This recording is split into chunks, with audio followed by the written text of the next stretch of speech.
Bonsoir et bienvenue dans ce journal de l'économie. Le chômage atteint un nouveau record absolu en zone euro. 19 200 000 personnes étaient à la recherche d'un travail fin mars dans la zone monétaire, soit 12,1% de la population active.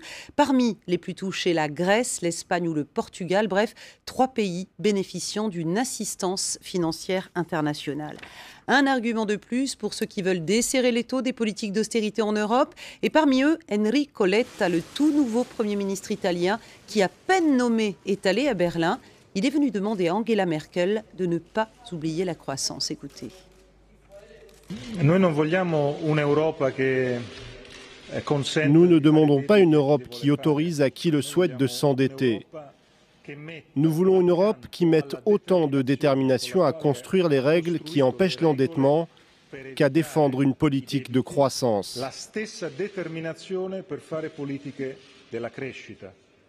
C'est le thème de fond. Nous avons fait chez nous tout ce qu'il fallait et nous continuerons à le faire pour maintenir nos comptes en bon ordre.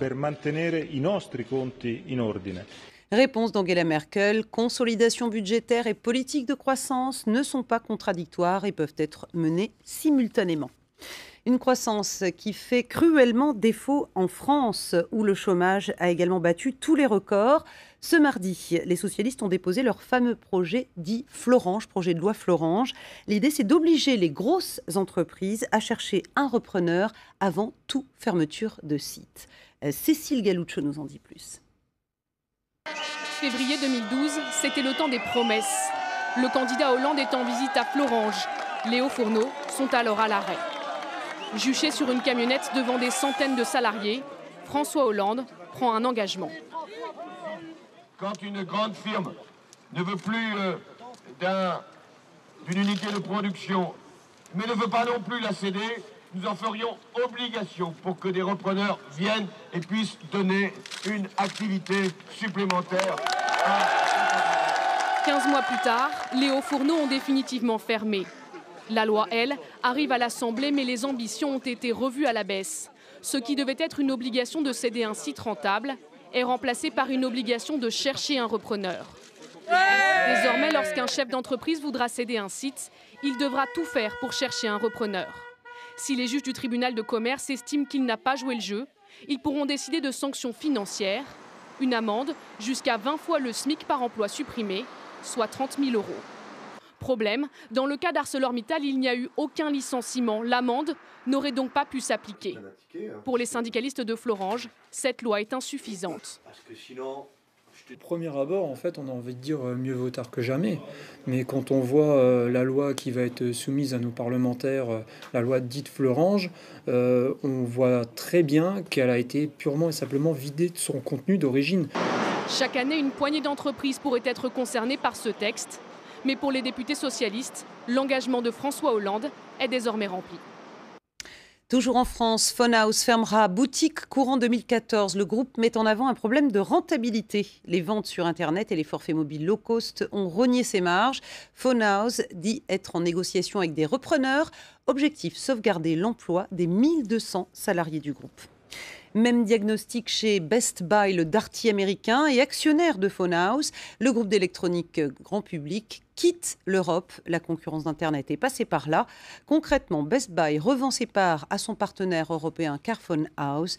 Le groupe est présent dans 8 pays et emploie 1300 personnes. Les places boursières européennes dans l'attente avant les annonces de la Banque centrale européenne, bien sûr, après-demain. Paris recule de 0,31%. Vous le voyez, Londres perd 0,43%. Exception Francfort qui gagne 0,51%. À noter ce taux d'inflation particulièrement bas en zone euro, 1,2% en mars, grâce notamment à la baisse des prix de l'énergie. C'est bien en deçà de l'objectif de 2% fixé par la BCE. L'occasion donc pour cette Banque centrale européenne de baisser peut-être ses taux directeurs et de booster ainsi l'activité économique. Chypre entérine d'un cheveu le plan de sauvetage de la Troïka. 29 députés pour, 27 contre.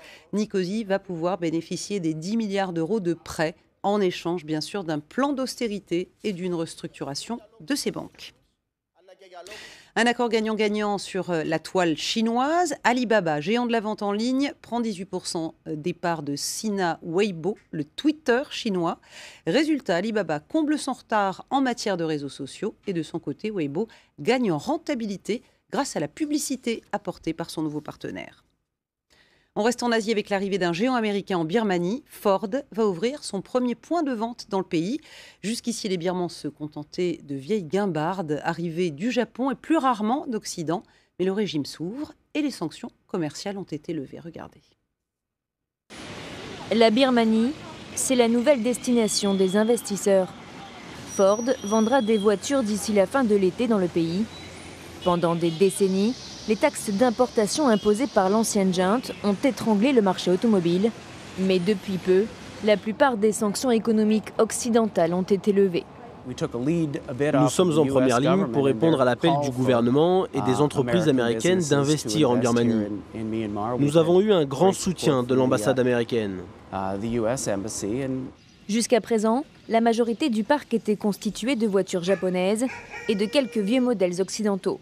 Un marché est donc à prendre, mais le pari est risqué dans un pays où la majorité des voitures vendues sont d'occasion. La plupart des gens en Birmanie préfèrent les voitures japonaises et européennes car elles sont moins chères et consomment moins. Les voitures américaines seront plus chères et consommeront plus. Je pense que les clients achèteront plus de voitures japonaises.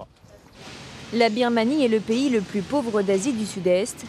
Pepsi-Cola, Coca-Cola et Caterpillar s'y sont déjà implantés. L'ex-pays paria pourrait devenir le nouvel Eldorado. Et c'est la fin de ce journal de l'économie. Mon compte Twitter reste ouvert. Merci à vous d'être fidèle à France 24.